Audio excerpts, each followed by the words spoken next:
We have 3 weeks left. There's 3 weeks left to go in this election. We've seen highs, we've seen lows, we've seen stuff, frankly, that's incredible. We saw the first debate, and we didn't think that a politician could frankly lie that easily.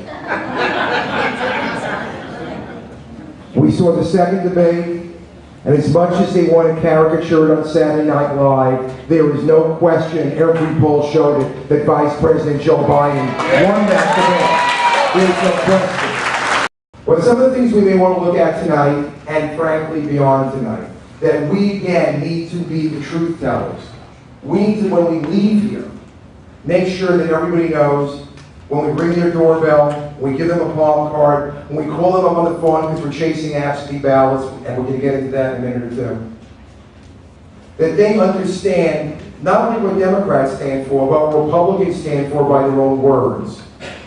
Interestingly enough, last Sunday, on Sunday Fox News, because that's where all Republicans go on Sunday, Ed Gillespie, who was one of the senior advisors to the campaign, when asked, by obviously a very friendly interviewer from Fox News, well, what's your position on the economy? You've talked about tax cuts. I think it was Chris Wallace. You've talked about tax cuts. Where are you going to cut? And Ed Gillespie's answer was, we will tell you after the election. That was his answer. We'll tell you after the election. So we know they have no shame.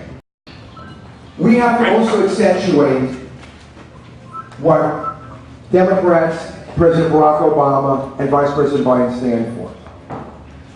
We know what our health care plan says. We know what our Medicare plan says, without any loss of benefits, cutting the fat out. We also know what the Romney plan is, of the parts they're willing to tell us.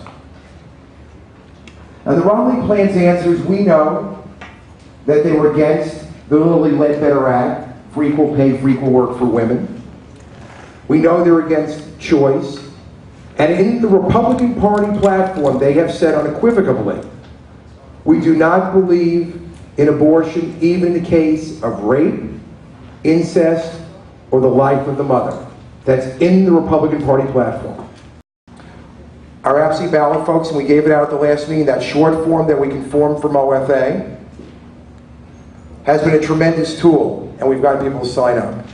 Also through our phone callings, our phone banks, we have a center right out of Ken Evans' office is doing almost 1,000 calls a day, every day, after day after day.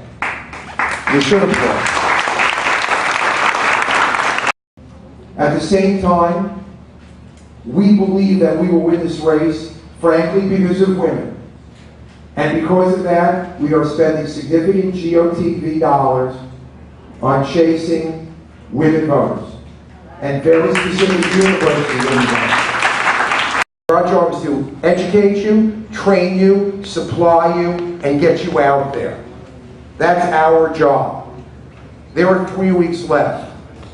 We want to make sure that no matter what we do, we tell people what's cooking as precinct committee people. I've been trying to raise money for this Get Out the Vote campaign. This is the most aggressive, most expensive Get Out the Vote campaign in the history of Broward County. In the history of Broward County.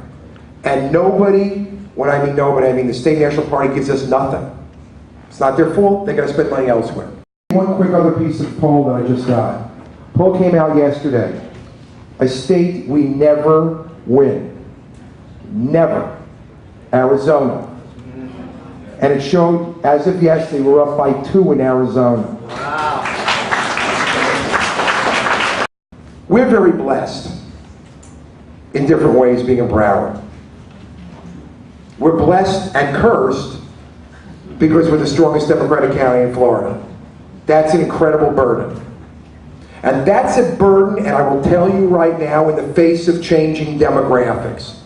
We've been experiencing changing demographics just like they did, Broward is, and Palm Beach will as well, a few years behind us. That is the reality. The bases we had 10 years ago do not exist today. They exist, but to a much smaller extent. Our job is to get Democrats elected, re-elect President Obama, so when we wake up the day after the election, he is re-elected, we can say with pride that Broward County did everything they had to do and more, and that's why we succeeded. That's our job.